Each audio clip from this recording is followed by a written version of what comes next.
buenas tardes, y lo primero es unirme a los agradecimientos que llevo escuchando toda la tarde, tanto a la dirección del festival como al consistorio.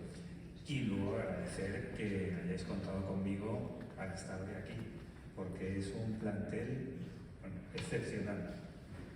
Bueno, antes de presentar a nuestras escritoras, presento a Vanessa Simonca, que es locutora y recitadora. Ella se define como contadora de historias y además lo hace en cualquier formato: radio, cuentos, poesía, recitales.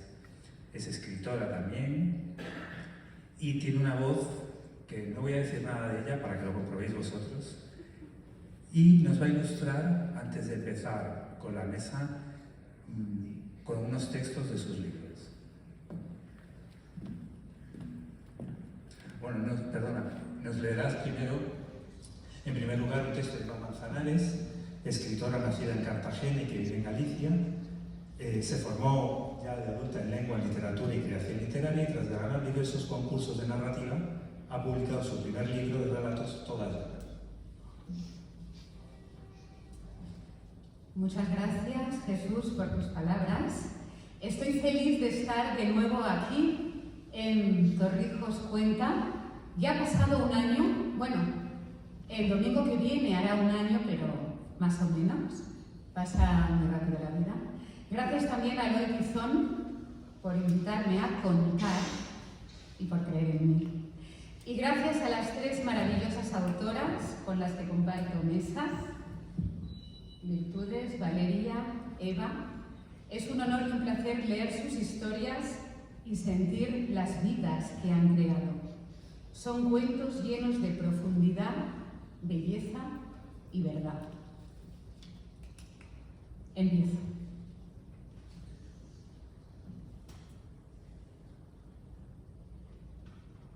La harina tiene que estar tamizada.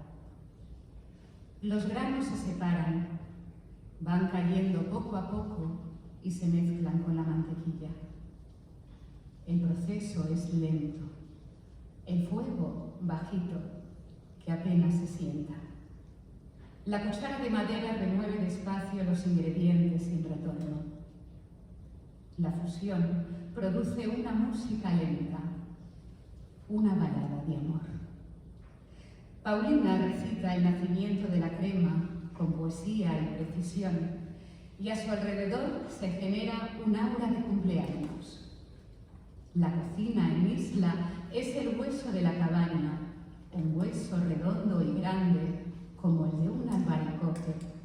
Se sitúa en el centro de todas las estancias, a excepción de la única puerta que da al baño. El techo, que antes era de flequillo marrón, se ha teñido de globos rosas. Al fondo, una enorme cristalera ofrece los árboles que reciben el sol de septiembre. Cora cumple 50 años y ha reunido a su familia. Un día llegó a Galicia con idea de quedarse y encontró una casa en alta resolución, con el verde de los árboles muy verde y el azul del cielo muy azul, con un nogal lleno de nueces que al caer emulan el sonido de una pisada, y un río que suena a río y prolonga la vida.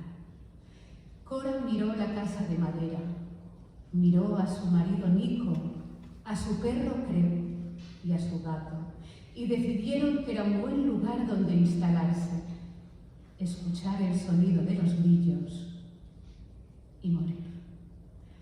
Cora es una afamada escritora, una escritora de cuentos. Le gusta caminar por las letras y va por la vida dejando un rastro de tinta. Tiene 2 hijos de 20 y tantos, ninguno vive ya con ella. Andy, el pequeño, es bombero y siempre será el pequeño. Paulina es maestra, enseña literatura, ha salido a su madre, ninguno es hijo de Nico. Nico decidió no tener hijos porque desde que la conoció en la escuela, siendo adolescentes, intuyó que algún día ella llegaría a su vida con hijos y un gato, y entonces sería el momento de estar juntos. Y así fue. Hasta ahora todo parece muy bonito. Una casa de película, unos hijos que recitan poesía mientras cocinan, un perro con nombre de Tortita y un gato sin nombre. Pero cuando Cora va a soplar las velas, se siente tan feliz que el pasado comienza a dolerle en algún lugar. Tal vez donde se quedó. Y Cora hace algo que un día dijo que no haría nunca: mirar atrás. Y al hacerlo comienza a llorar de emoción y de dolor, de ambas cosas a la vez. Y con la voz que no es alegre ni triste, sino como la harina tamizada, le dice a su familia que hace 15 años, un día como hoy, estaba sola en México. Y eso que quería que supierais que los mira a todos como miran las madres, llena de heridas, y sigue llorando como aquel día en la colonia Polanco, cuando cruzaba la avenida principal y toda la colonia le parecía una figura geométrica con calles a ambos lados que no llevaban a ninguna parte, porque cuando escapas no sabes a dónde ir.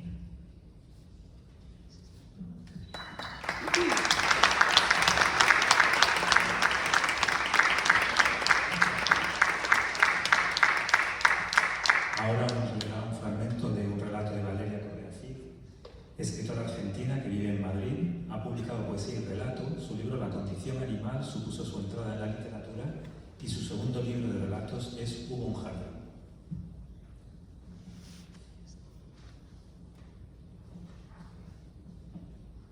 Cuando he dicho antes, porque cuando escapas no sabes a dónde ir, acababa diciendo: fragmento del cuento Sonarán los grillos, de Eva Manzanares. Ahora voy por Valeria. Sobre la medianoche volví a escaparme al jardín en camisón, navaja en mano. Llegué hasta la arboleda de olmos y me tombé junto a las cruces.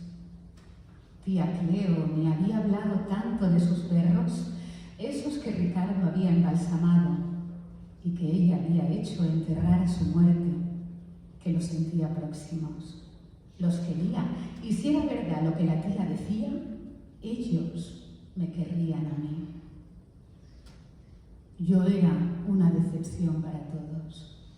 Para Horacio no era ni una discípula digna de su talento, y tampoco lo deseaba. No era lo suficientemente buena ni para gustarle a un jardinero de provincias.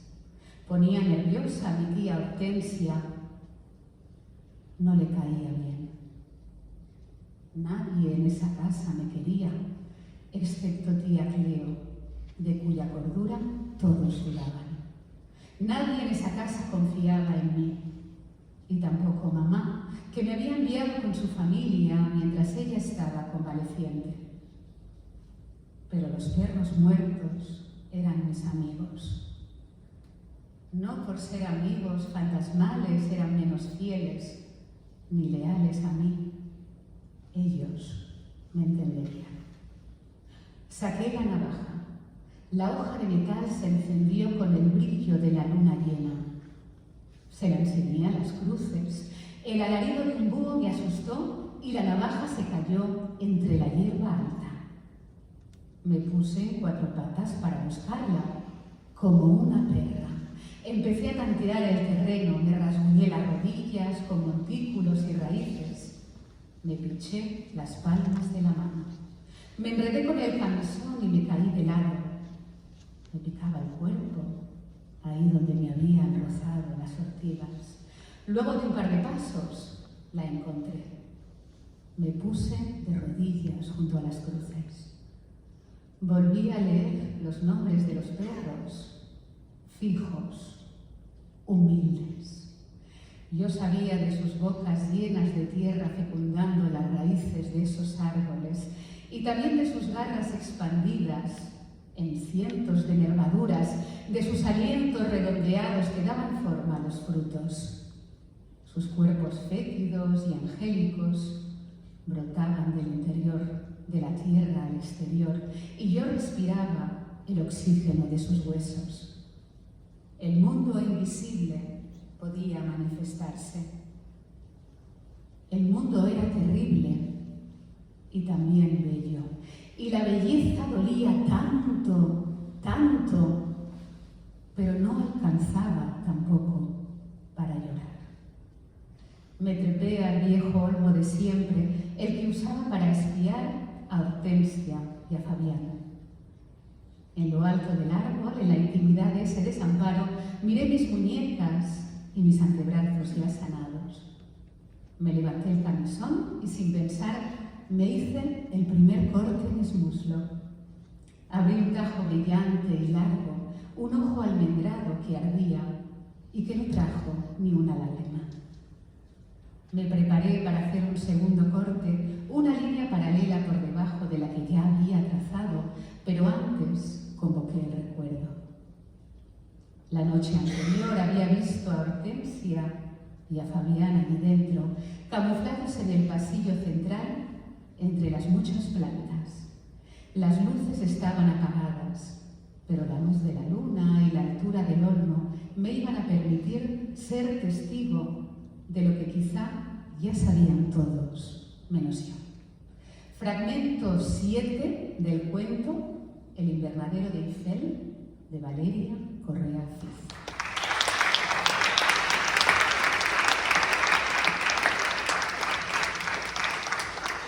Y por último, Virtudes Olvera, catalana de nacimiento y granadina desde casi siempre. Sí. Hace unos años decidió escribir un relato con el que ganó un concurso y desde entonces no has dejado de escribir, ¿verdad? Su primer libro es Pájaros mojados en un cable de luz.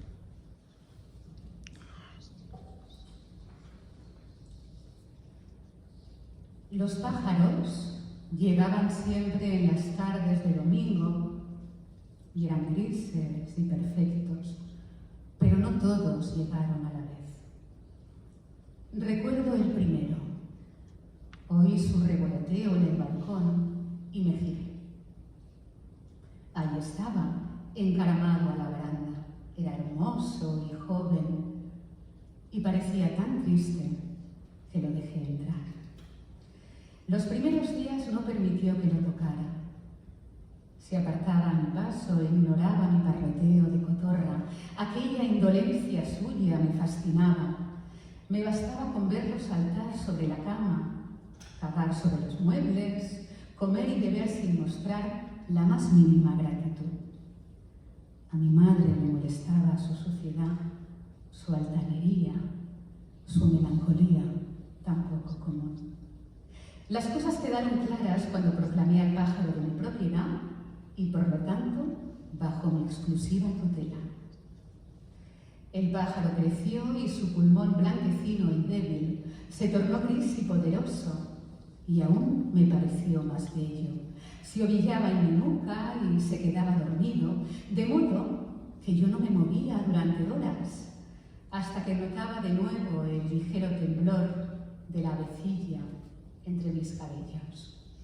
Lo dejaba meterse en mis huecos corporales, picotear los pelos de mis cejas, rebuscar bajo las uñas, acariciar mi mano con su conmovedor aleteo. De vez en cuando se escapaba, debo decir. Yo siempre tenía la precaución de cerrar puertas y ventanas. Aún así, en ocasiones mi pájaro volaba lejos, cosa que, aunque me molestaba, me dejaba tiempo para algunas tareas. Llamadas pendientes a las pocas amigas, conversaciones inaplazables con mi madre, compras de ropa y otros objetos deseables, poco deseados e inútilmente necesarios. A veces disfrutaba de esos ratos sin acordarme siquiera de mi pájaro. Entonces mi madre reía y me agarraba fuerte la mano, aprovechaba para besarme y despeinarme y volverme a peinar. Hacíamos planes de futuro, los novios que llegarían, la universidad, el trabajo. Pasaba un rato y si el pájaro no había vuelto, me atenazaba la incomodidad. Lo buscaba y obligaba a mi madre a mirar tras las cortinas y dentro de la bañera. Ella, enmudecía y sigilosa, buscaba excusas para desaparecer. El futuro fue. Estudié, encontré un trabajo y un novio, me mudé. Y el viejo pájaro se vino con nosotros. Mi marido lo aceptó, aunque nunca lo amó. La nueva rutina doméstica lo hizo más independiente y durante algunos años no le presté mucha atención. No le faltaba comida ni agua, pero la crianza de mis hijos era absorbente y apenas había tiempo para que se acurrucara en mi nuca. Una tarde de domingo llegó el segundo pájaro, grande, también gris. Apareció sobre la cama de mi hija y no me resultó extraño. Caminó sobre las sábanas dejando marcas de barro y restos de hojas sucias. Lo dejé hacer. Cuando llegó la noche busqué un lugar para él y nos echamos a dormir. Su cuerpo enorme necesitaba de muchos cuidados y no había horas en el día para prodigárselos. Siempre me encontraba agotada. Su mera presencia me hacía caer en un perezoso letargo y cuando descubrí que podía pasar mi cabeza en su buche sin hacerle daño, dormía sobre él durante horas, de día o de noche, mientras a mi alrededor las criaturas de mi familia vagaban extraviadas entre susurros y persianas bajadas. Fragmento del cuento Pájaros de Virtudes Olvera.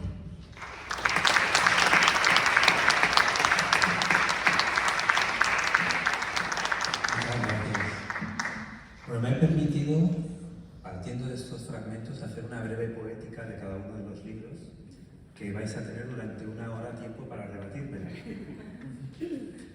En Todas lloran, de Eva Manzanares, realmente todas lloran, y algunos también, pero cada cual a su manera, como las familias de las que escribió Tolstoy. Tratan sobre relaciones intensas, ya sean amorosas o no, y cómo se sustentan en el paso del tiempo y de la vida. Son relatos en su mayoría en primera persona y en femenino, que viven buscando y en los que el dolor está o se recuerda. Un dolor que la sororidad o la maternidad a veces hace que disminuya.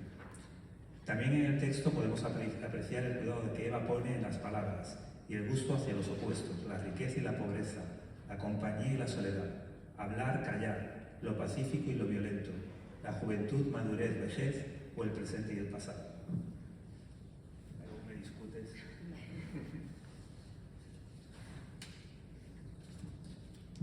En Hubo un jardín, de Valeria Correa, los personajes se miran, se ven, se observan, se espían. Todo está lleno de ojos, reales o simbólicos, y de jardines y naturaleza. La carnalidad y el deseo están presentes como una fuerza telúrica, como en Lorca en boca de Leonardo, la culpa es de la tierra y de ese olor que te sale de los pechos y las trenzas. Nos inquietan los silencios, los secretos, lo invisible y la oscuridad. Sus personajes se mueven en la noche, entre la naturaleza, entre la niebla. El pasado es siempre un lugar del que los personajes no pueden escapar. El pasado son heridas y dolor. Y en Pájaros mojados en un cable de luz, de Virtudes Olvera, los personajes se tocan, vestidos y desnudos, voluntaria o involuntariamente, con consentimiento o sin él. Hay una constante intromisión e intrusión en los cuerpos. Nos relata cómo un encuentro físico puede marcar una vida o viceversa. Los personajes huyen y regresan a su dolor, aunque finjan que no existe o no se acuerden. Historias contadas desde diferentes voces y ángulos. Son relatos con mucha extrahistoria. Suceden más cosas que no se cuentan de las que se cuentan.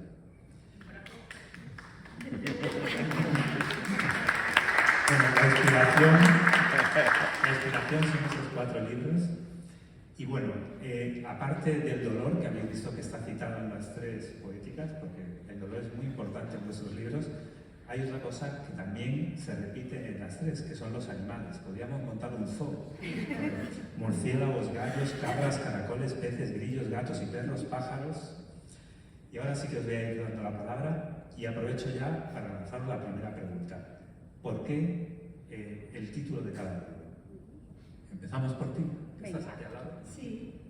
Bueno, muchas gracias en primer lugar a los organizadores de este evento tan estupendo y a todo el público asistente ahora mismo aquí en la sala. Me parece algo divino que la gente que nos gusta leer nos dotemos a nosotros, a nosotras mismas, de este tipo de espacio.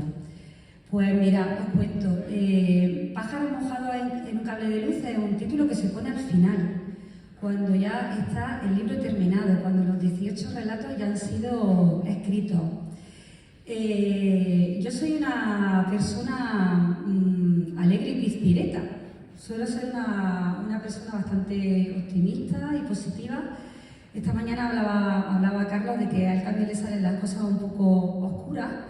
Y yo cuando le escuchaba empatizaba bastante con él porque, ya os digo, yo soy una persona de normal alegre y sin embargo cuando comencé a leer los cuentos y vi el compendio que al final componían el volumen y le estábamos buscando título, intentaba encontrarle ese algo esencial que como un hilo mágico, ¿no?, los enhebraba a unos con otros.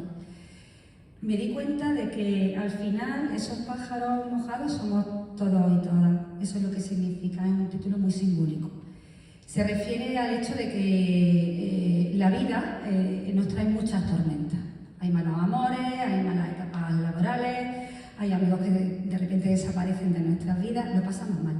Hay veces que la vida nos moja. En esos momentos, pues somos pajaritos, todos tenemos en el imaginario colectivo esos pájaros posados en los cables de la luz. Esos somos todos nosotros y nosotras, cuando ya os digo que la vida pues nos llega y nos moja, y en esas ocasiones que no podemos alzar el vuelo, buscamos un poco el arrobo y la camaradería del resto de pájaros que pueden estar más o menos como nosotros, esperando a que escampe un poquito el temporal, que se nos seque el plumaje. Pero es que además, mientras esperamos, no solo nos buscamos, sino que intentamos también, entiendo yo, buscar un sitio en el que nos sostenga, un lugar al que volver, un lugar que normalmente suele ser un lugar emocional. Ese cable significa un poco las certezas, ¿no? Quizás la familia, quizás los valores, quizás los amigos. Cada cual tenemos un sitio que siempre es un sitio refugio al que volvemos y esperamos a que escampe y salga el sol y poder alzar de nuevo el vuelo, porque al fin y al cabo somos pájaros y tenemos alas y estamos hechos para volar. ¿Se me oye? Vale, mi título, yo al principio iba a llamarlo La teta de mamá.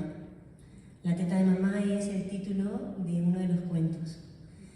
Pero hablando con Eloy Tizón, me dijo: Eva, hay un epígrafe en el cuento de un gorro y un chubasquero que es un pequeño poema escrito por mí.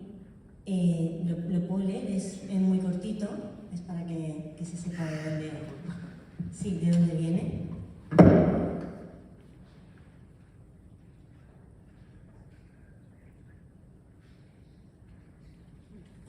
Es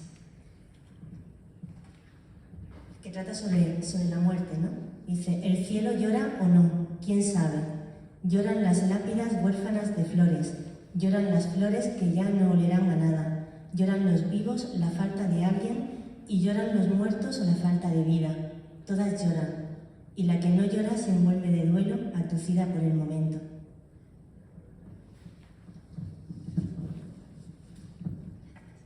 Y entonces Eloy me dijo: realmente todas lloran. Y tú misma lo has puesto en el epígrafe, ¿no? Así que mi reacción fue: no. yo tengo muy claro que quiero que se titule La teta de mamá. Y él me dijo, háblalo con otras compañeras, con otros compañeros que tengas literarios y a ver qué te dicen. Y bueno, no lo hablé con nadie, lo pensé mucho y como no, tenías razón y decidí ponerle Toda Chora, porque realmente es Toda Chora. Además no ibas a hacer promoción en redes sociales porque si pones teta te banean, así que tampoco puedo hacerlo por la imagen de la portada. Tampoco puedo. no, tampoco puedes. Bueno, Hugo Jardín, yo encuentro los títulos escribiendo, ¿no? O sea, como esta frase de Marguerite Duras, que no la voy a saber decir de memoria, pero es como, escribo para saber lo que escribiría si escribiese, algo así, ¿no? O sea, me parece que la escritura tiene mucho más que ver con el hallazgo, o sea, una actividad que uno emprende para encontrar y descubrir, que en mi caso hablo, que algo que uno dirige específicamente. Entonces, bueno, yo tenía allí un conjunto de relatos que no eran los 7 que están en el libro, sino que eran muchos más, y fui encontrando como hilos en común. Eran relatos donde el paisaje tenía un peso importante, eran relatos donde los secretos tenían un peso importante. Bueno, y fui un poco desbrozando, ¿no? Hasta encontrar más o menos 7 relatos que tuvieran cosas en común. Una de ellas, muy importante, la dijiste vos, tiene que ver con la idea de la mirada, con la idea de los ojos, con la idea de cómo espiamos, somos espiados, focalizamos, ¿no? Y después, es un libro que tiene muchos cuentos, 6 de ellos que están situados en Argentina. Es un libro que yo escribí en pandemia, en un momento en el que todos estábamos encerrados. Y no fue a propósito, pero yo me doy cuenta que de alguna manera la idea de no poder viajar hizo que yo reconstruyera un poco ese paisaje de Argentina en el papel. Y el cuento que no es argentino sucede en el Parque del Retiro, entonces hay muchísima naturaleza en este cuento. Y luego me vino la idea, ¿no?, de que los jardines son espacios razonados, cultivados, pensados, y que si los abandonamos, de acuerdo al terreno en que estén emplazados, pueden devenir desierto o selva, ¿no? Y claro, eso es la naturaleza de un jardín, pero también la naturaleza humana, ¿no? Un poco nosotros tenemos momentos de desborde, donde de alguna manera nuestras pasiones nos superan, o momentos en los que nos retraemos, ¿no? Y podemos decir que somos un poco más islas o desiertos.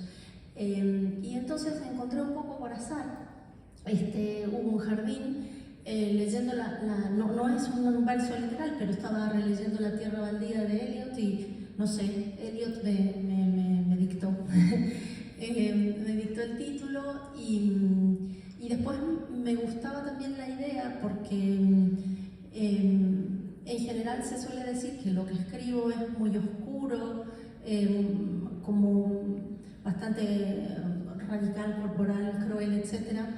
Que es verdad, pero yo creo que es parcialmente verdadero. Creo que también hay un montón de belleza que se confronta con un montón de otras cosas más cercanas a lo que no nos gustaría.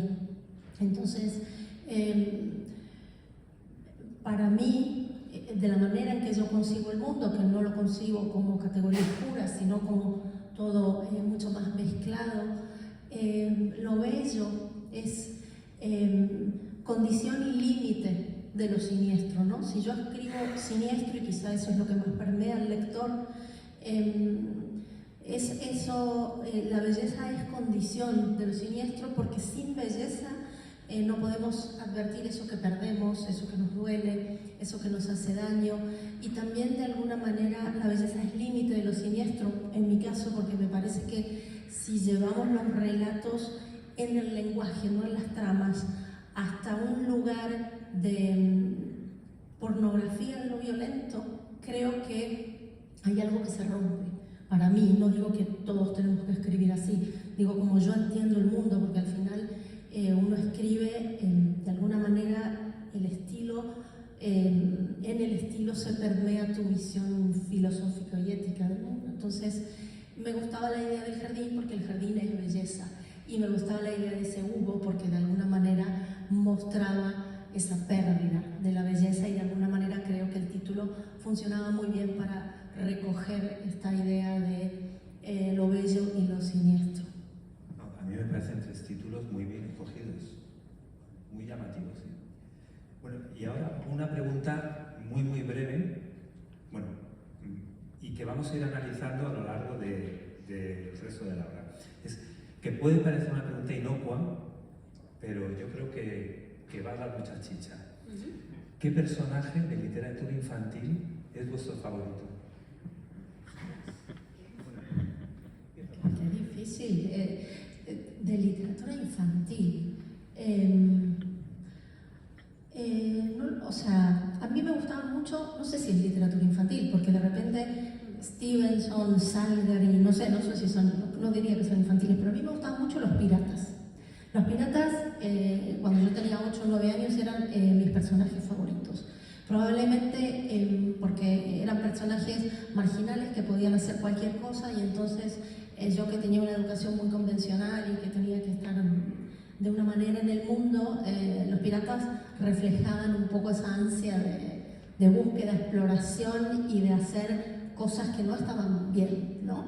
Y por otro lado, por supuesto, porque la idea o la posibilidad del tesoro creo que es una idea irresistible para cualquiera. Yo creo que no es tan inocua la pregunta. No, nunca me lo había dicho. Eva. Ahí pues estoy pensando porque, a ver, cuando era muy pequeñita, pues mi abuelo tenía un kiosco y él de prensa, y he crecido rodeada de cuentos y de cómics, y me gustaba todo. Cuando llegaba a su casa, aquello era una fiesta, ¿no? Y luego ya, un poquito, cuando maduré un poquito más, maduré 8 años, pues no me acuerdo bien, pero supongo que me gustaba Agatha Christie, me gustaban los 5, pero tampoco lo recuerdo así como para indagar más en esto, ¿no? Pues yo pensaba que no, pero al formularme la pregunta me ha venido rápidamente a la cabeza, no sé si lo recordáis, porque fue serie de televisión también, Las aventuras de Nils Holgersson. ¿Lo conocéis? Sí. Nils Holgersson. Es de un libro de Selma Lagerlöf, que fue premio Nobel de Literatura. Y yo leí el libro antes de que pusieran en la tele los dibujos animados. Me quedé alucinada cuando de repente un libro que me había gustado tanto lo vi por televisión. Pues ese libro lo he releído, lo releí un montón de veces, y estoy intentando que mi hija, que Lola, que tiene 8 años, se lo lea, pero se ve que todavía no acaba ella de enganchar. Pero es un libro muchas veces releído. Os cuento muy brevemente. Nils Holgersson es el viaje del héroe, completamente. Nils Holgersson era un niño de unos 9 o 10 años que era bastante díscolo, y una mañana se queda en casa encerrado porque se ha portado mal, y los padres, que van a misa, protestantes, deciden dejarlo allí castigado leyendo la Biblia. Mientras él está leyendo la Biblia, se queda adormilado y de repente ve por el rabillo del ojo que un duende, que claro es muy típico de ahí, de la cultura de allí, un duende con calzas, con un gorro verde, con una hebilla, está abierto el cofre de su madre, donde la madre guarda sus joyas.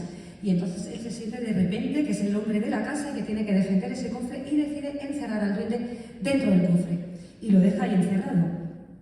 Al rato decide sacarlo, pensando que aquello no iba a tener ninguna trascendencia, pero el duende decide vengarse. Y entonces de repente Nils se hace pequeño, hasta quedar a la altura del duende, y de repente, con lo primero que alucina no es con su estatura, es que de repente entiende el lenguaje de los animales. Y en el corral, el pato Martín, que también es rebelde, que también quiere seguir su propia aventura, pasa una bandada de patos silvestres, y entonces Martín aletea a un pato doméstico, le cuesta, pero mueve las alas porque él es su aventura. Y está viendo Nils que se va y que van a perder un pato, que van a decir sus padres cuando lleguen que ha perdido un pato del corral. Y entonces cuando Martín consigue volar. Neil se agarra a las plumas y sale volando. Y entonces el cuento es maravilloso porque es toda una aventura por Noruega, por toda esa peripecia, ¿no? Por donde va la bandada, se van encontrando con un montón de animales que cada cual le va contando una cosa y claro, cuando él vuelve, pues ya no es la misma persona. Y me encantó, no sé, me enseñó muchas cosas. Me estaba acordando yo también del libro de Petete, que vino a mi vida. El libro de Petete te enseña, el libro de Petete te entretiene, y yo te digo contento hasta el programa que viene porque luego sacaron una serie de televisión del libro de Petete y los libros de Petete a mí me encantaban. Y luego ya pasé, que me acabo de acordar, a Mafalda, que bueno, eso era ya palabras mayores. Pues ahora lo que hay que ver es cómo ha influido esas cosas en vuestra literatura. Cuando relea los libros lo voy a ver de otra manera, pensando en piratas, en Petete. Bien, hay un refrán que dice, dime con quién andas y te diré quién eres. Y aplicado a los escritores, que somos un poco cotillas y goyeres, podríamos decir, dime qué observas y te diré qué escribes. Contadme alguna escena que hayáis vivido últimamente y decir, es que esa escena que estoy viviendo en el supermercado, en la calle, en el cajero, necesito escribirla yo o escucharla y que no hayáis podido moveros de ahí. Sí, pero si te la cuento, después la escribís vos. O sea, no sé, voy a contar otra cosa, porque obviamente lo primero que me viene, no. Es muy interesante tu pregunta, Jesús, porque yo que doy clases, siempre le insisto mucho a la gente que está trabajando conmigo que uno escribe aún cuando no escribe. Entonces, esa manera de estar en el mundo, yo creo que hay mucha gente que es artista sin que su espíritu artístico termine en un producto artístico, sin que termine en un cuadro, en una canción, en un libro, ¿no? Porque ser artista es un modo de estar en el mundo, es un modo de relacionarte con el mundo físico, sensible, con lo invisible, de acuerdo a lo que creas, ¿no? Y un modo de detenerte en los sonidos de la naturaleza, de la ciudad, en los idiolectos, en la forma que habla un adolescente, en la forma que habla una persona mayor del norte de España, no sé. Entonces, cuando uno se integra en esa perspectiva vital, yo creo que el mundo es una aventura infinita, y de ese lugar creo que me relaciono con los piratas. Nunca me habían hecho esa pregunta y me encantó. Entonces, yo miro muchas cosas. De hecho, estoy todo el día mirando y todo el día escuchando. Una de las cosas que más me impactó últimamente fue en pandemia. Tengo una fijación con eso. Yo vivo enfrente de una clínica psiquiátrica, obviamente, no me voy a ir a vivir yo, sino tengo ahí el camino asegurado, y las ventanas tienen rejas. Y entonces siempre estoy viendo las manos de la gente que se agarran las rejas, a veces gritan, bueno, hay como una cosa ahí de sinécdoque, ¿no? Fragmentaria, metonímica, ¿no? Que uno imagina a la persona por la parte, o su dolor por el timbre de cómo grita. Lo que me pasó en pandemia, pero yo medio que me acostumbré a ese paisaje que por ahí es medio escabroso, pero lo que me pasó en pandemia es que yo también estaba encerrada. Entonces, fue algo especular, muy ominoso, porque de alguna manera me di cuenta que ellos estaban como doblemente encerrados, ¿no? Quizás una obviedad esto que estoy diciendo, pero lo decía Carlos Castán esta mañana, que a veces uno apunta cosas y luego cuando se sienta a escribir dice, bueno, ¿y esto por qué lo apunté, no? Yo antes apuntaba y ahora no apunto nada más, porque me parece que cuando de verdad una imagen, algo que escuchaste, una luz o una sombra, te llaman la atención, se te meten en el cuerpo, podríamos decir, antes o después se encuentran una manifestación dentro de la trama de una historia o en una imagen de un poema, ¿no? Entonces, son cosas que alguien las puede ver en tu compañía y sin embargo no le hacen ningún eco, ninguna reverberación, no le suscitan ninguna emoción. Pero a mí esas manos con la reja en pandemia me han inquietado mucho.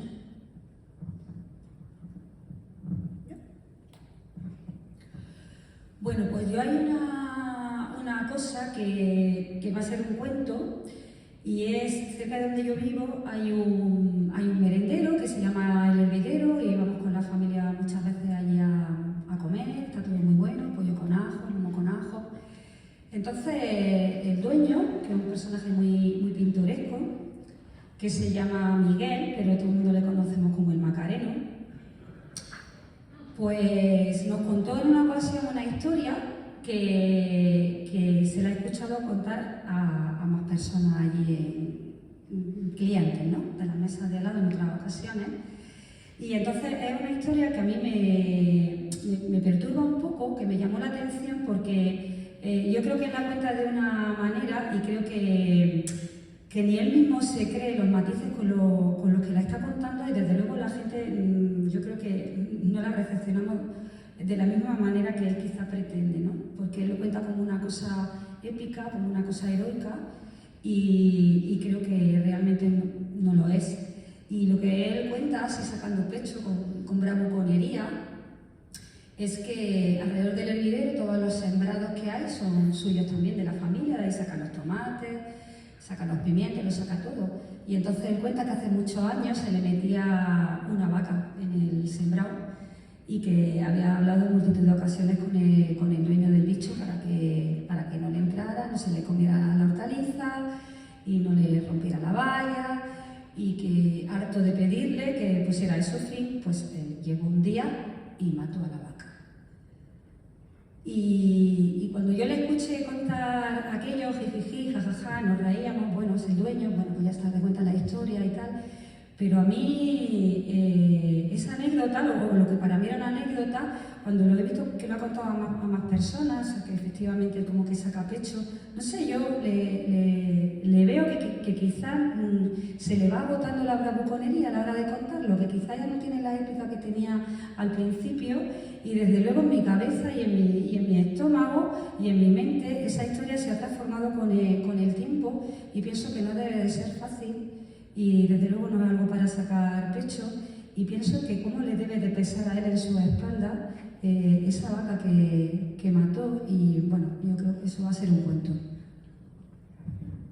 Vacas, ya tienes cabras, vacas, grillos. Los grillos son suyos. Vale, yo vivo en un lugar que es un conjunto de casas que es muchísimo más pequeño que una aldea. Somos 4 casitas aisladas. El otro día vine a Torrijos al encuentro con los alumnos, y bueno, cuando regresé me encontré, bueno, está todo bien, pero bueno, seguí con todo lo que es la rutina de todos los días. Abrí a mis gallinas. Yo tengo unas gallinas a las que les agradezco muchísimo cada día que me pongan huevos. No me las como cuando dejan de poner huevos, siguen viviendo por la finca, y las saqué a pasear. Y nada, yo me metí en mi rutina a trabajar, y trabajo en una cristalera. Yo vivo metida en un bosque, entonces la cristalera te permite estar viendo el río, te permite estar integrado, metido dentro. Y llegó un momento, bueno, pues que levanté la cabeza, miré hacia la derecha, y me encontré un zorro que me estaba mirando la cara.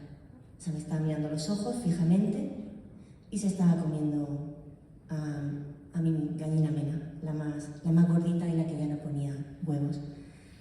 El escenario era pues todas las gallinas muertas alrededor de él, no tenían cabezas, y bueno, salimos Sico y yo, mi marido, corriendo hacia el zorro a quitar toda esa tragedia. Pero lo que me llamó muchísimo la atención, y lo que se me ha quedado, ¿no? Se me ha quedado como dolor que me atraviesa, por supuesto, es cómo me miraba el zorro, ¿no?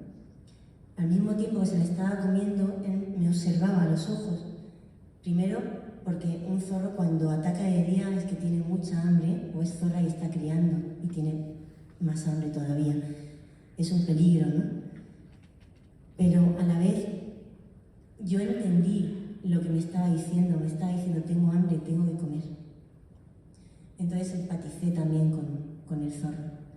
Y bueno, es algo de lo que estoy segura que algún día escribiré, tal vez sea un villano que me mira como me miró el zorro, o se convierta en una metáfora, pero seguro que escribiré sobre ello. En mi cabeza, cuando hice esta pregunta, pensé que ibais a contar algo más divertido, pero os habéis dejado con el corazón. Pero la parte en que Eva sale con las gallinas era como de Flannery O'Connor con su pavo real, ¿no? O sea, era lindo. Bueno. Y la parte en que le miraba el zorro a los ojos también, hasta que no hablo de la gallina, todo iba muy bien. Ya, pero ¿sabes lo que es mirar al zorro y ver que se está comiendo tu gallina en ese momento? Y de repente mirar y todas decapitadas, y eso fue un horror. No me lo esperaba. Entonces me impactó y me ha venido esa imagen, ¿no? Y esta era la pregunta práctica. Y ahora vamos a la teórica, que es ¿qué necesita una historia para que os llame la atención como relato?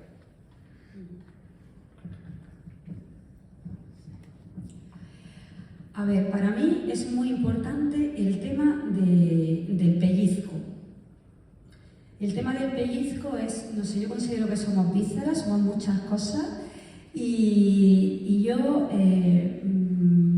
entiendo que las historias deben de emocionarnos, porque estén presentes en ellas cualquiera de las emociones. Además no debemos de hacer distingo, yo entiendo, entre buenas y malas, porque todas las emociones son necesarias. Creo que hay que aprender a gestionarlas, pero todas existen y tenemos que aceptarlas. Entonces, yo quiero que a mí las historias me emocionen, y yo intento escribir de esa misma manera, intentando encontrar cuál es el pellizco, es decir, intentar decantar cuál es la esencia, cuál es la chicha que hay detrás de esa historia. Y cuando digo chicha, cuando yo construyo los personajes, que algunos ya existían y lo que hago es cogerlos y traérmelos a una historia, o bien tengo el tema, tengo la historia, lo que hago es construir el personaje que me va a sustentar esa historia, lo que tengo muy claro es que tengo que ir a la intimidad del personaje o de los personajes. Tengo que encontrar la víscera última de ese personaje, porque esa intimidad es la que me va a sustentar la historia entera. Cuando yo hablo de la intimidad, al fin y al cabo ya sabemos que todo está inventado y estamos hablando de las grandes pasiones. Pero bueno, cuando hacemos ficción lo que hacemos es volver a contar lo mismo de otra manera. Yo necesito encontrar esa intimidad, porque esa intimidad es reconocible. Creo que cuando leemos, las cosas que leemos nos emocionan, porque de alguna manera estamos leyendo historias de personajes que podríamos ser nosotros o nosotras. Como tú decías antes, somos voyeurs y somos cotillas, y entonces nos gusta leer cosas sobre nosotros mismos, sobre nosotras mismas.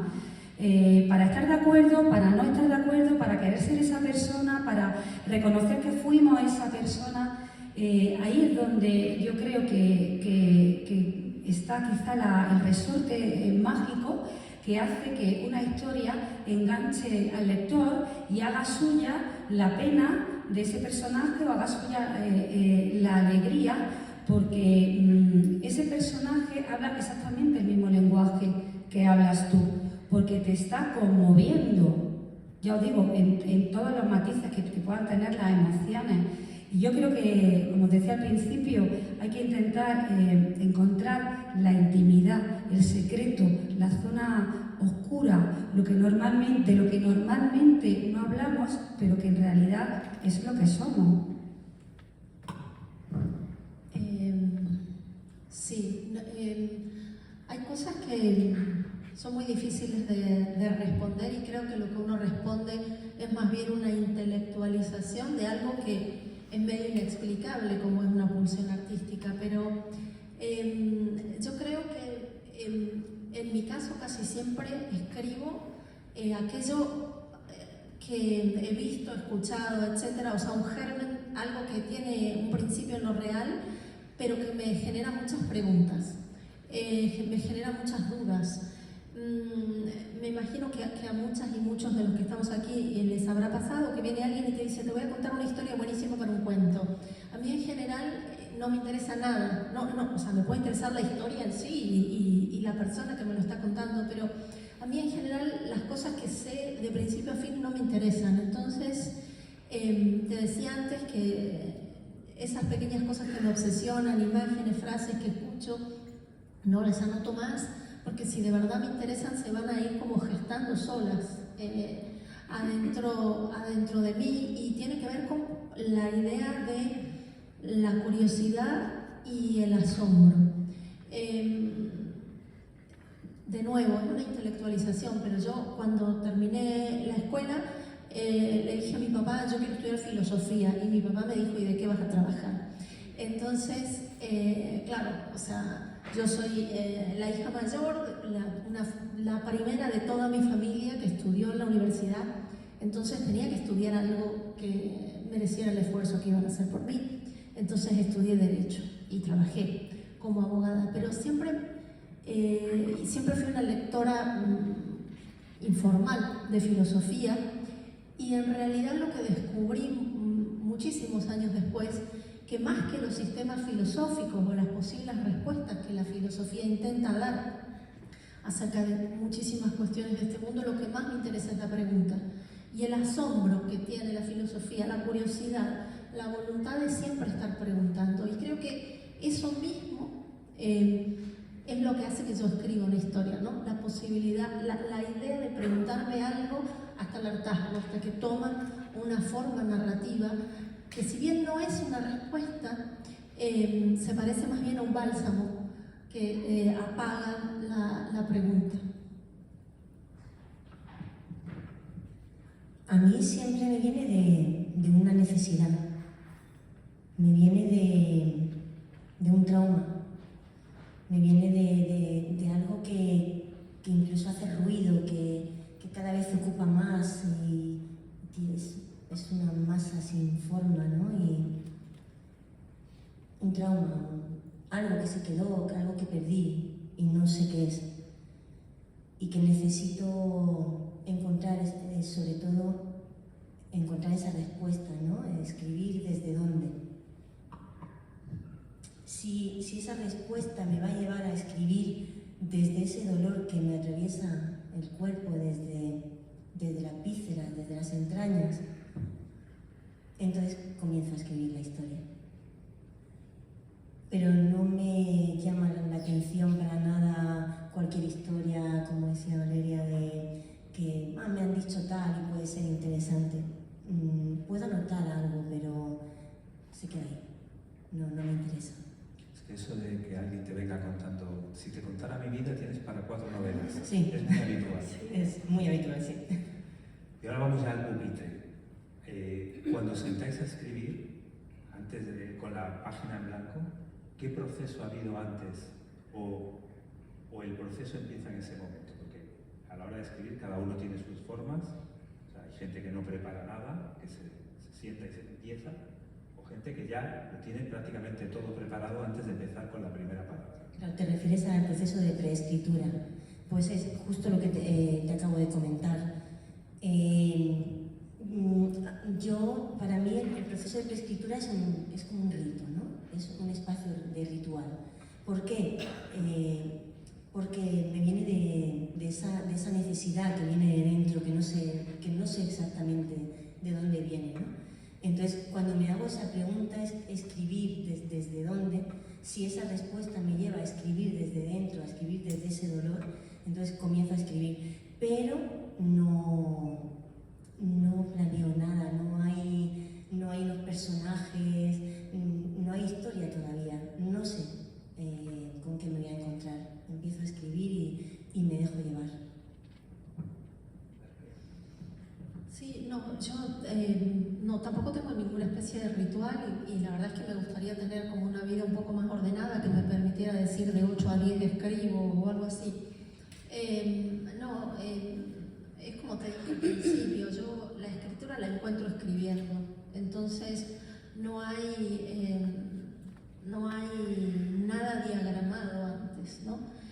Es evidente que una vez que ya tenés más o menos un borrador, que es distinto porque es el trabajo de corrección, una vez que tenés un borrador, es verdad que convivís con esa historia, ¿no? Con esos personajes, y entonces estás sentado aquí y de repente, no sé, ves que alguien se cruza de piernas de una manera y decís, esto me sirve. Pero ya es como, es una segunda instancia, no es la instancia absolutamente creativa, que es del primer borrador, sino que ya es una instancia donde se mezcla mucho más una idea de sobriedad, ¿no? O sea, a mí la frase de Hemingway, no me gusta la parte me gusta la idea de intoxicación, ¿no? Él dice, escribir borracho, corregir sobrio, ¿no? Yo no aliento a nadie el alcohol, yo misma lo practico, pero la idea de intoxicación que contiene esa frase me parece que es muy acertada para el momento creativo. Bueno, pues yo en mi caso, no sé, quizá tendría también que hablar de 2 etapas, porque Pájaro se escribió de una determinada manera y creo que el último libro que acabo de terminar creo que es otra cosa y se ha escrito de otra manera en cuanto a metodología, que es un poco lo que nos preguntan, ¿no? Pero bueno, en general sí podría deciros que yo tengo 2 tipos de relatos, como 2 tipos de personajes. Los que nacen porque estaban ahí y entonces se escriben de una sentada, porque este que tú has leído antes, el fragmento de Pájaro, están estupendamente bien. Ese cuento se escribió en una tarde, tuvo muy pocas correcciones porque nació. Me vino la inspiración entrando a casa, me senté y lo escribí. Pero luego hay otros relatos que yo digo que se nacen, que sé que está mal dicho, pero bueno, encuentro en esta expresión mal dicha la forma de explicarme, y se nacen porque yo los hago nacer, porque tengo el tema en la cabeza y entonces necesito buscarle la atmósfera, necesito buscarle el ritmo, necesito encontrar la música que lo acompaña. Entonces, en este caso yo lo anoto todo. Yo, como veis, siempre voy con mi libreta y yo sí necesito, porque yo soy muy despistada y a mí se me olvida todo, y necesito apuntar palabras, expresiones, letras de canciones, comidas, sabores, olores, en fin, todos los detalles con los que luego yo voy a construir ese relato que está por nacer, pero que necesita de todo ese trabajo previo, y eso sí son relatos que no, ya os digo, que no se escriben en una tarde y que algunas veces necesitan incubadora cuando nacen, y directamente hay otros que son cuentos fallidos y entonces pues pasan a su documento de Word de cosas descartadas, esperando una mejor vida, y de vez en cuando te vienen a la cabeza, me toca ya, pues no, todavía no te toca, igual nunca les llega a tocar, porque, bueno, tenemos que un poco dar a luz en condiciones, ¿no? Y no cualquier cosa puede tirar para adelante. Bueno, y ahora vamos a empezar a hablar del personaje, que son bastante peculiares esos personajes. Una cosa que me pasa a mí cuando me voy a poner a escribir un personaje femenino es que mantengo un trío amoroso con Ana Karenina y Emma Bovary. Siempre. Desde que leí esas novelas, yo me voy a poner a escribir y rondan en mi cabeza. Y siempre hay algún rasgo de ellas, porque me impactaron en su momento y cuando he leído me han vuelto a impactar. ¿Qué personajes rondan vuestras cabezas cuando vais a escribir? O ninguno, a lo mejor no necesitáis. No sé, más que personajes, yo digo que un escritor o una escritora es un arqueólogo de sí mismo. No en el sentido de escribir biográficamente o autoficción, porque no es mi caso para nada, pero si yo sé que tengo que notar a un personaje de miedo o de ternura o de lo que fuera, primero tengo que pensar cómo siento yo eso, ¿no? Si al personaje le funciona mi sentimentalidad, pues se la presto. Si no le funciona,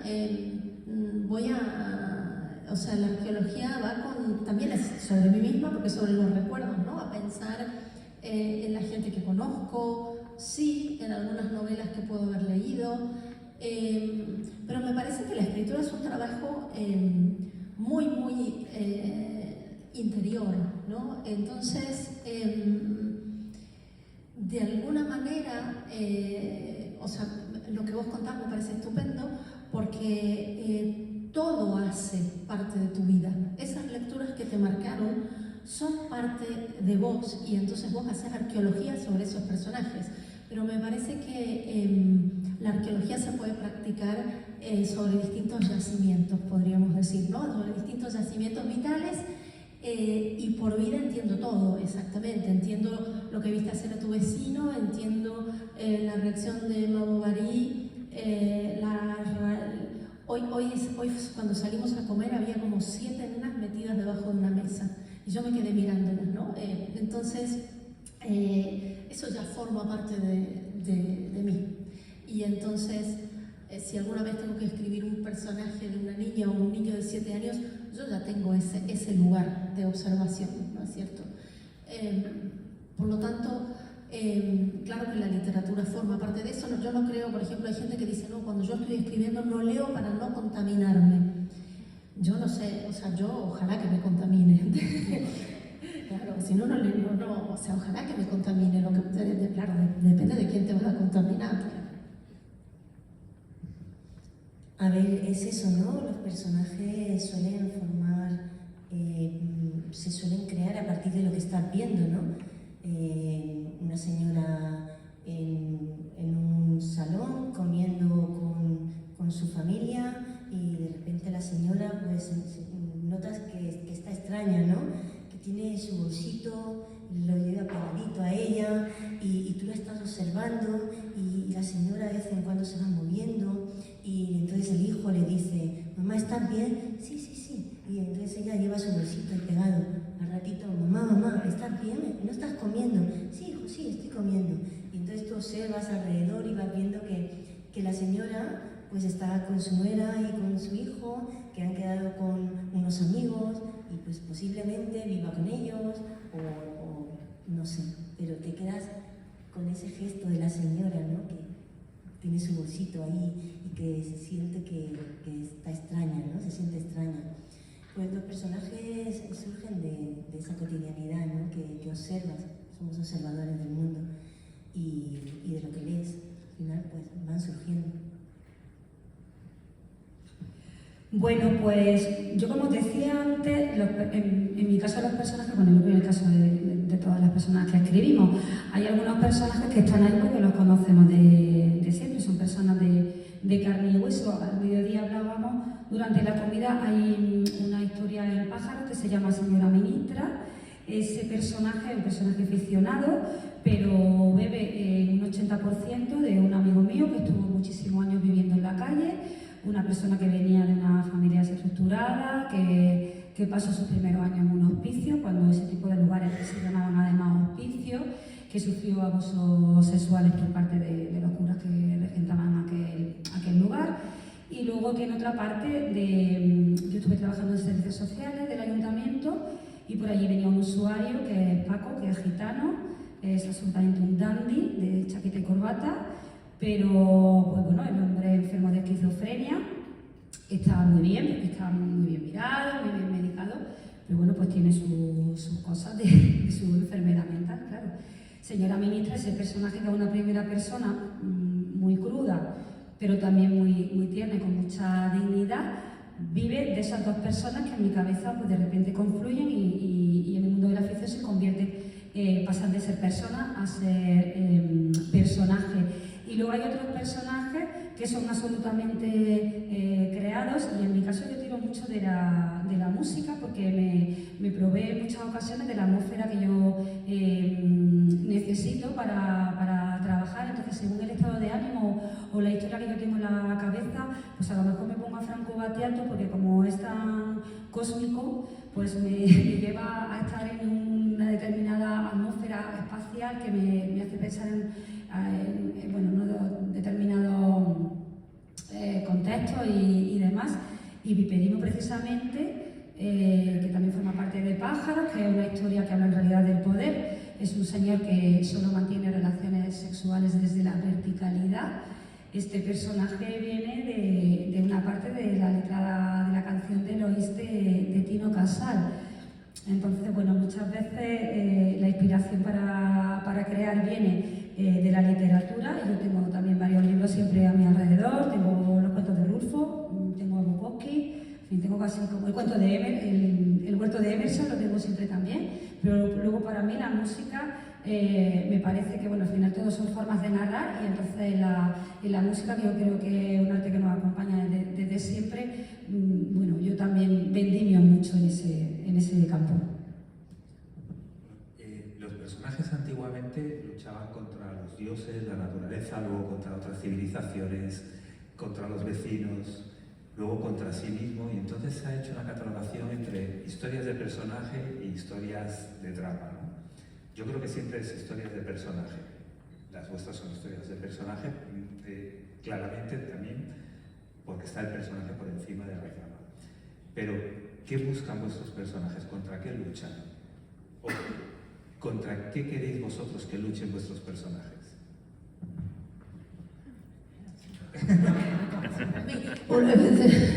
Uno lucha contra lo que puede, te diría, ¿no? Porque a veces te buscas adversarios y no los encontrás tampoco. No lo sé, nunca me lo planteé en esos términos, ¿no? Te escuchaba el viejo debate aristotélico de si las historias parten de qué peso tienen la trama, si es más importante la trama que los personajes.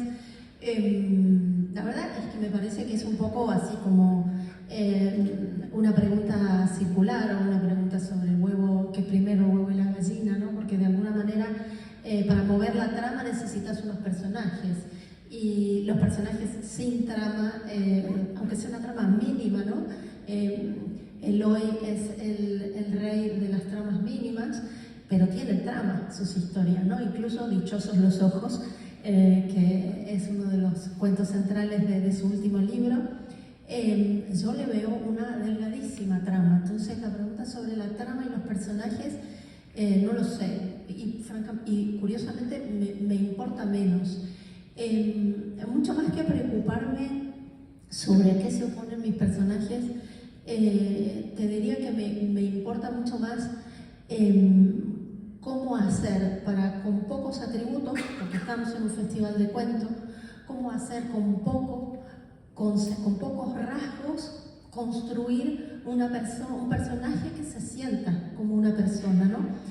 Andrés Neumann tiene en el decálogo del microrelato, no del relato, una frase que me gusta mucho, que es: los personajes se pasean de perfil, creo que dice, ¿no? Yo creo que también se podría casi traer al cuento esa idea de que los personajes se pasean de perfil en comparación con la novela, ¿no es cierto? Entonces, a mí me preocupa mucho qué cosas, con qué pequeños atributos, qué acciones y qué lenguaje, con qué lenguaje voy a dotar a mi personaje, para que, a pesar de esa fragmentariedad, esa aparición metonímica, el lector y la lectora sienta que está delante de alguien que tiene una entidad completa, ¿no? Lo cual también, una vez más, a veces uno tira muchísimo de una especie de intuición, porque a veces la escritura se parece a cómo cocinaba mi abuela. Mi abuela me enseñó a cocinar un montón de cosas, y ella me decía: bueno, pones aquí harina y ves, cuando la masa te pide agua, le echas. Yo miraba la masa y la masa estaba en silencio absoluto, nunca me pedía agua. La escritura muchas veces se pueden enseñar un montón de cosas en los talleres, pero lo que es difícil de enseñar es la dosis. La dosis tiene que ver siempre con mi abuela diciendo: mira la masa y fíjate cuánta agua te pide, ¿no? Entonces, no sé tanto responderte a esa pregunta, perdón. La respuesta es estupenda. La respuesta es estupenda. Me da igual la pregunta ya. Pues no sé, yo la verdad es que no me había planteado nunca esto que me pregunta. ¿Contra qué luchan mis personajes? Yo creo que mis personajes no luchan. No es una historia donde la trama sea a partir del punto A para llegar al punto B, pasando por un mar bravío lleno de criaturas con 17 cabezas. Mi historia, tú que has leído Pájaro, son historias que os digo, somos nosotros, somos los pájaros. Mi historia, yo creo que la vida sucede en las cocinas, sucede en la acera, sucede en el parque, no sucede en los grandes despachos, ni sucede en los sistemas filosóficos, en las teorías. La vida es lo que nos pasa. Yo siempre digo que la vida es una sucesión de detalles domésticos puestos en fila, porque si a cualquiera le preguntamos, resúmeme tu vida, pues esta persona lo que va a hacer es hacer una enumeración jerarquizada de los momentos más importantes, ¿no? Que pueden pasar por el momento de casarse o el momento de conseguir la licenciatura, o bueno, este tipo de momentos a los que me refiero. Entonces, en muchos casos, si lucharan, sería una lucha ímproba, porque, por ejemplo, uno de los relatos, Codecama, que habla del envejecimiento, ¿no? Comparado con el crecimiento del musgo, que es inobservable por el ojo humano, pero que sucede constantemente, ¿no? Como el envejecer. ¿Quién lucha contra el envejecimiento? Desde luego no me interesa poner a un personaje a luchar contra el envejecimiento a base de crema y de estiramientos faciales, este tipo de cuestiones. Yo creo que eso no nos interesa a nadie, ¿no? Entonces, bueno, son historias domésticas donde esos grandes monstruos, porque efectivamente son grandes monstruos, son nuestros monstruos cotidianos y, bueno, lidiamos con ellos, en muchos casos sobrevivimos. Yo que os he dicho que soy positiva, creo que en la mayoría de los casos acabamos triunfando, y si no, hay que conformarse dignamente. Entonces yo a mis personajes normalmente no les pongo una espada al cinto para que vayan cortando esas 17 cabezas de los bichos de los mares bravíos. A ver, mis personajes sí luchan, pero no luchan así. Luchan contra las imposiciones sociales que les ha impuesto la sociedad, porque mis personajes sí viven al límite de los márgenes sociales, todos los personajes. Entonces sí, están oprimidos y luchan por salir de esa opresión. No luchan con espadas, luchan con otras armas, pero son víctimas de violencias, la gran mayoría violencias normalizadas, violencias que no vemos, otras sí son violencias ya mayores, y sí que luchan. Bueno, y ahora viene la pregunta de mayores de 18. Dice Thomas Foster en su libro Leer como un profesor que cuando un escritor escribe de cualquier cosa está escribiendo de sexo, y cuando escribe de sexo está escribiendo sobre cualquier otra cosa. Entonces, ¿de qué escribís vosotras cuando estáis escribiendo de sexo?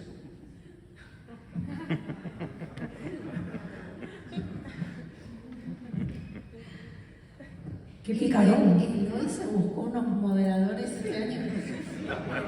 Ya nos vamos a preguntar quién está sobrevalorando, que ya lo hemos hablado antes, por si nos preguntaba.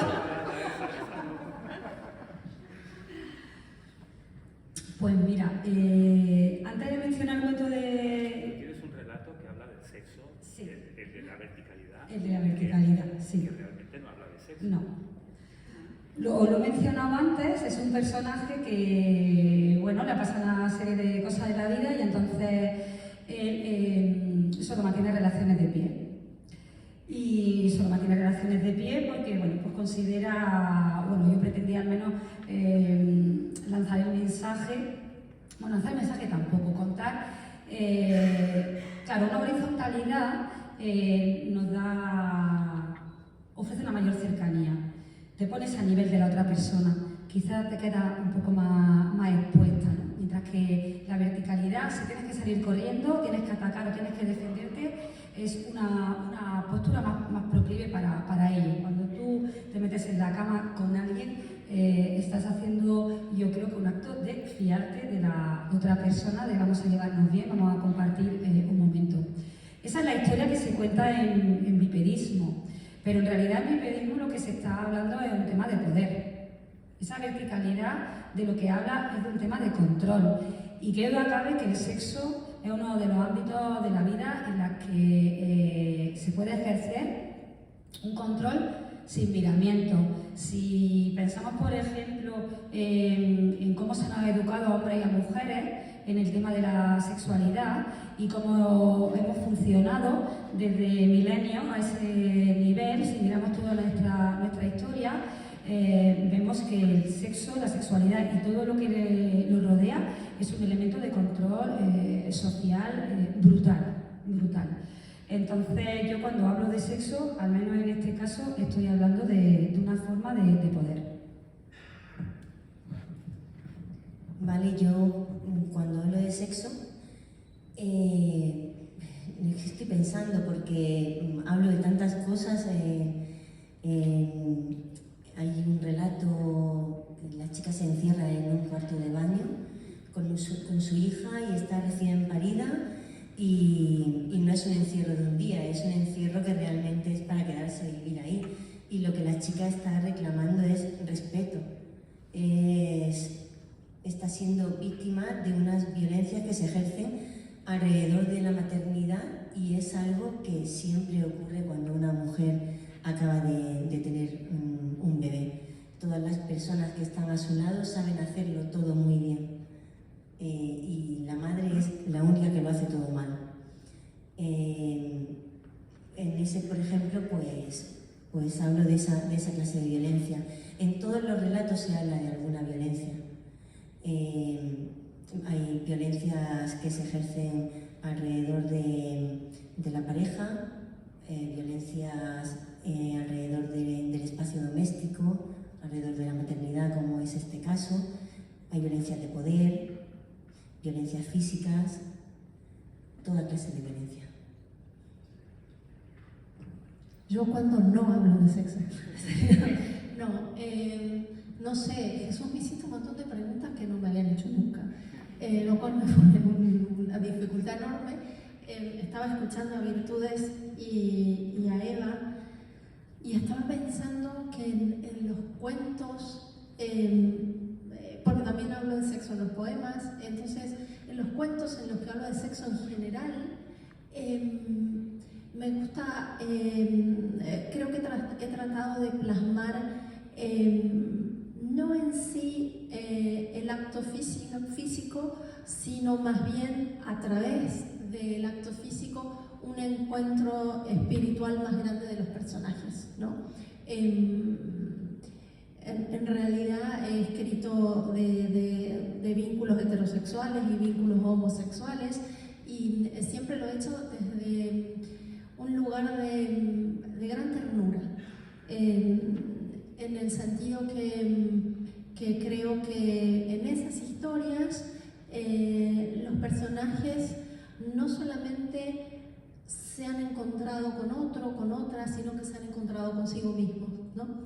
Y entonces probablemente el sexo en esos cuentos míos que estoy pensando funcione como metáfora de conocimiento, como metáfora de lugar de cuidados, como metáfora de algo mucho más grande, pero que se manifiesta en el terreno del cuerpo, ¿no? Por supuesto que es lícito también hablar de lo que hablaban aquí las compañeras, ¿no? De otras manifestaciones, del sexo como metáfora de otra cosa, ¿no?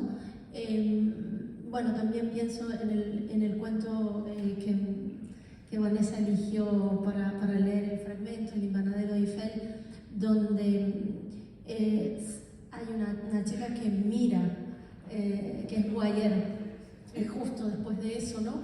Y entonces, en ese sentido, funciona como exclusión, ¿no? Pero porque los personajes están manifestando esa unidad, esa ternura, y ella está fuera, ¿no? Porque ella es alguien a quien le gusta uno de las personas que están teniendo sexo. Entonces, creo que el sexo, como tantas otras cosas, es como empezaste diciendo, los animales, ¿no? Creo que los animales aparecen mucho en la literatura porque son manifestación de lo monstruoso, violento, irracional, muchas veces del hombre. No siempre funcionan así, pero muchas veces sí que lo hacen, y bueno, creo que el sexo también puede funcionar de maneras metafóricas. Bueno, y ahora pasamos ya a las últimas preguntas, que ya es como, ya hemos cerrado el libro, y ahora, una vez que empezáis a corregirlo, el borrador, notáis que una frase dice, esto es demasiado fuerte. ¿Os habéis censurado a vosotras mismas en algún momento? No, nunca. Si ha salido así, si es fuerte, es porque la frase está así, ¿no? O sea, yo siempre pienso que si el cuento no le ha hecho al lenguaje lo que realmente tiene que hacerle, como para considerar que merece la pena, para mí el cuento no, como tal no existe. Entonces, si esa frase está así, es porque ha nacido de esa manera y así se va a quedar. No pienso, además es que no pienso en un lector cuando estoy escribiendo, no pienso para un lector, pienso en mí, ¿no? Como lectora de mi propia escritura, ¿no? Y así que no. Yo no he notado en ninguno de los libros que hubiera censura de algo, porque es todo bastante explícito, pero a lo mejor vosotras queréis ir a más y os habéis quedado, pues bueno, pues porque todos somos padres o hijos, primos que van a leer el libro y dices, bueno, esta frase no quiero... Es que me río porque yo los cuentos se los leo a mi madre.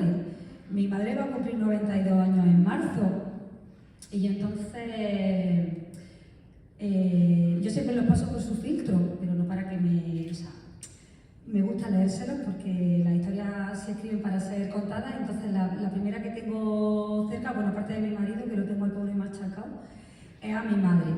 Claro, yo soy consciente de que yo le leo determinado tipo de cosas que están absolutamente fuera de su órbita, pero es increíble cómo en realidad los lectores tengan más o menos formación. No me quiero echar flores, pero si una cosa tiene sentido, si el texto es coherente, como dice Eva, ese vocabulario que has empleado o esa frase, digamos, fuera de tono o cruda, porque es verdad que yo tengo muchos relatos donde la crudeza se me tira algunas veces de realismo sucio, que no creo yo que tampoco esté en la órbita tan de Bukowski, pero no tengo pelos en la lengua. Pero mi madre lo único que me dice, a veces siguiente te salen un poco más alegres los cuentos.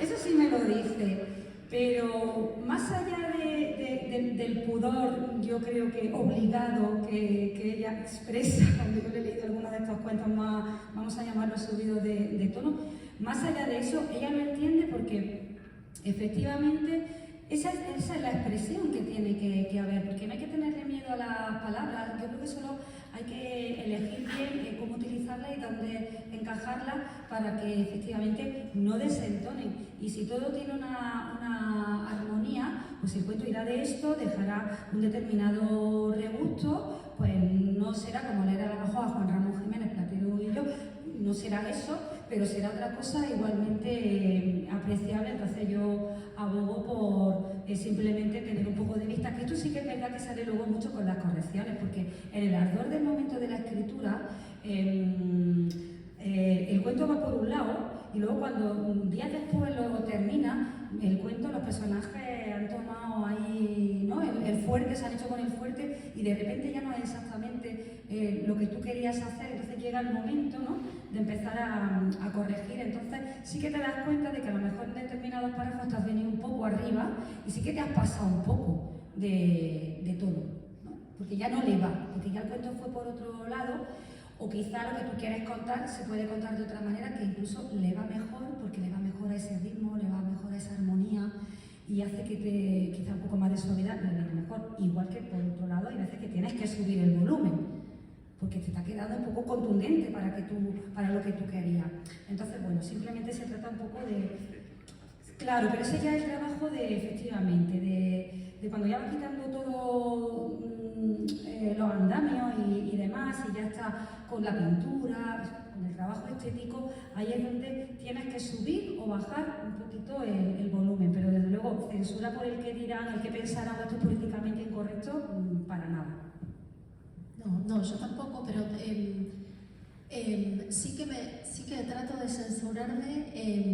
O sea, creo que una de las cosas a las que uno puede tender, y que en el cuento es espantoso, es a la sobreexplicación, ¿no? Y entonces, a veces A veces hay lenguaje o cosas que son como remarcar, ¿no? Como subrayar una idea, y entonces sí trato de corregir eso. Y además me acuerdo mucho de esta frase de Eloy, que es: ningún cuento está completo si no le falta algo. Entonces siempre tratar de trabajar en función de restar en vez de sumar, pero sí buscar precisión con el lenguaje para lo que se trata de contar, pero no tanto, no me importa mucho esa idea de cómo va a ser percibido, ¿no? Bueno, la última pregunta, antes de pedir a los asistentes que también pregunten alguna cosilla, ya es cuando el libro ya nos pertenece a vosotras. Yo tengo una clasificación de libros: que el libro que terminas y ya lo dejas en la mesa, el libro que es joya y lo dejas detrás de una vitrina, el libro que aprietas contra el pecho y se te queda así la cara un poco de tonto, y luego el libro que sería el vuestro, que es Plutonio. O sea, es o Uranio o Plutonio, o como lo llamemos. Sí, sería como con mucha radioactividad, no negativa, sino un libro que te afecta. Que dices, este libro, y la primera vez que lo leí fue un libro ya duro, cualquiera de los tres, bueno, de los cuatro, porque cuando los he debido perder de leer, son libros que te llegan muy dentro, radioactivos, como algo positivo, ¿eh? Vuestros. Entonces, yo os cuento mi experiencia. Y ahora, ¿qué cara os gustaría que se le quedara al lector cuando lee vuestro libro, cuando lo termina? Yo te digo, o sea, una sola cosa que para mí resume muy bien la idea de la cara del lector. Yo tengo un cuento en el primer libro de relatos que lo escribí en el 2014, que se publicó en el 2016, que es una pandemia. Es una pandemia de animales genéticamente modificados, de ranas, ¿no? Anfibios, etc. Y es un cuento húmedo, pegajoso, viscoso. En realidad la pandemia es un marco para contar otra cosa. Y entonces en un club de lectura un señor se acercó a que le firme el libro, era un señor bastante mayor, y me dijo: este cuento me dio asco. Y yo le dije: gracias. Y el señor se quedó pasando, digo: no, pero porque es lo que yo quería, que ese marco que produjera asco, que produjera. Entonces, tratándose un libro de cuentos es difícil hablar de una emoción particular, ¿no? O sea, creo que cada pieza busca generar una emoción distinta, pero creo que aquí puedo hacer un enganche circular en lo que te dije. Creo que la idea general de lo que yo escribo es transmitir este mundo que tiene una cantidad de facetas de belleza, pero como leyó Vanessa, la belleza no alcanza. También hay otras cosas más oscuras y más siniestras, y nosotros que como equilibristas aprendemos a convivirlo en ese escenario. A ver, sí, estoy pensando, ¿no? Porque es verdad que al cuento, lo que es el cuento en sí, se le respeta mucho. Yo como autora lo respeto mucho porque siempre tengo esa sensación de que es como un arbusto que no puedes podar, ¿no? Tiene mucha fuerza. Y esa misma fuerza que necesita el cuento también es la misma fuerza que a mí me gusta que luego se quede cuando lo has leído. A mí lo que me gustaría es que el lector se sintiera incómodo con su vida, con su alrededor, que mirase hacia su alrededor de otra manera, sabiendo que no es tan cómodo todo, que no es tan bonito como se ve, que vivimos alrededor de unas violencias, incluso microviolencias, que son invisibles, que están normalizadas, que yo misma ejerzo esas violencias, y bueno, pues cambiar esa mirada. Pues a mí me gustaría, no sé cómo sería la cara de cuando terminas de leer algo y entonces tienes la sensación de que esas palabras vibran en la misma tonalidad que vibras tú, que has encontrado algo que habla de ti, que has encontrado algo que eres tú y que de repente, no sé, como que integras toda esa historia, te la llevas a tu corazón, a tu mente, a tu espalda y ya forma parte de ti, como decía antes Valeria, con las experiencias que nos van pasando, porque claro, ese es el máximo nivel de experiencia que yo he sentido, que pasa también muchas veces con la música, ¿no? Que es un lenguaje que es universal porque no tiene palabras y es capaz de conmover a todo el mundo por igual. Entonces no sé cuál es la cara de sí, te entiendo, sé de lo que me hablas, hablamos el mismo lenguaje, somos la misma cosa, vamos a seguir caminando, un poco sentirnos parte de esa urdimbre, ¿no? de colectiva que al fin y al cabo somos toda la humanidad. Entonces yo no sé qué cara es esa, si es así con los ojos para acá, los ojos, no sé qué tipo de cara sería, pero al menos ese sería el efecto que yo intento provocar. Bueno, ahora es vuestro turno. O preguntáis ahora o calláis para siempre.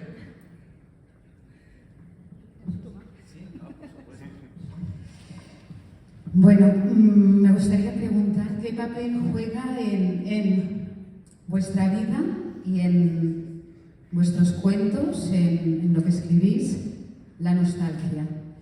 Yo, por ejemplo, he visto mucha nostalgia en vuestros libros. En mi vida, personalmente, la evito. La nostalgia suponemos que es el pasado de cada uno y a mí mi pasado en general me duele, entonces prefiero vivir el presente. Pero en los libros la nostalgia tal vez es lo que más me emociona, lo que más me conmueve, porque veo que en la nostalgia hay mucha belleza. ¿Cómo tratáis vosotras la nostalgia? Pues es verdad que yo hablo mucho en mis cuentos, tengo una tipología de cuentos que están ambientados en lo que yo llamo el mundo antiguo, que es el mundo de mis padres, que son, lo ha dicho, mi madre muy mayor, de mis abuelos. Entonces, sí, quizá podríamos llamar nostalgia, pero a mí me gusta más denominarlo los ecos del pasado. Entonces, creo que hay unos ecos antiguos que nos llegan de muchísimas maneras y creo que la literatura es una de las herramientas imprescindibles que tenemos para que esos ecos no se pierdan, porque esos ecos del pasado, si perviven, forman parte del presente y por lo tanto formarán parte de nuestro futuro. Yo tengo un cuento que es el cuento de la cabra, que es una historia que me contó mi tío Enrique. Mi tío Enrique va a cumplir 102 años, como ven mi familia es muy longeva. Me lo contó ese cuento hace 4 años y yo ese cuento no tenía en un principio pensado meterlo dentro del libro, pero lo metí porque, o sea, lo escribí porque quise registrarlo, para que esa historia que me pareció tan brutal y tan hermosa, mi hija Lola la conociera, porque quizá a mí se me olvidaría o por el camino del tiempo perdería los detalles. Entonces, para mí, escribir efectivamente es una forma de que no se nos escapen esos ecos del pasado, porque somos pasados, somos presentes y debemos de serlo para poder tener un futuro. Y me refiero a ese presente y ese futuro de urdimbre, como decía antes, ¿no? Ese estar un poco todos formando parte del mismo bordado.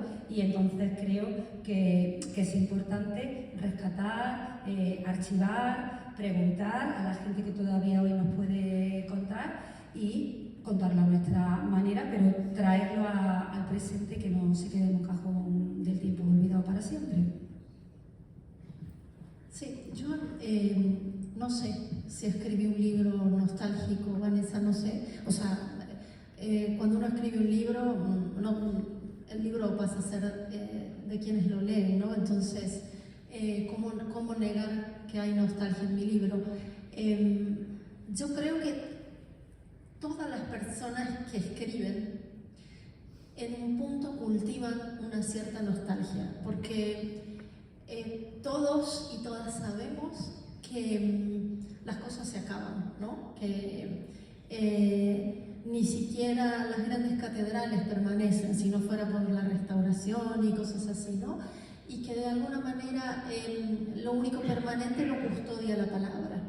Entonces creo que el ejercicio del oficio de la escritura es una especie de vertiente de la melancolía en eso, ¿no? En saber que, bueno, algo de lo que pensaste, imaginaste o soñaste está custodiado dentro de una palabra, una sucesión de palabras, en un libro que puede quedar lleno de polvo y nunca más ser leído, ¿no? Entonces, sí que hay, creo que hay una escritora argentina que se llama Vladico Sensic, que escribió un ensayo que dice La raza de los nerviosos, ¿no? Y entonces ilustra vidas de escritores neuróticos y no sé qué. Yo, para mí, más que la raza de los nerviosos, los escritores somos la raza de los melancólicos, pero desde ese lugar, ¿no?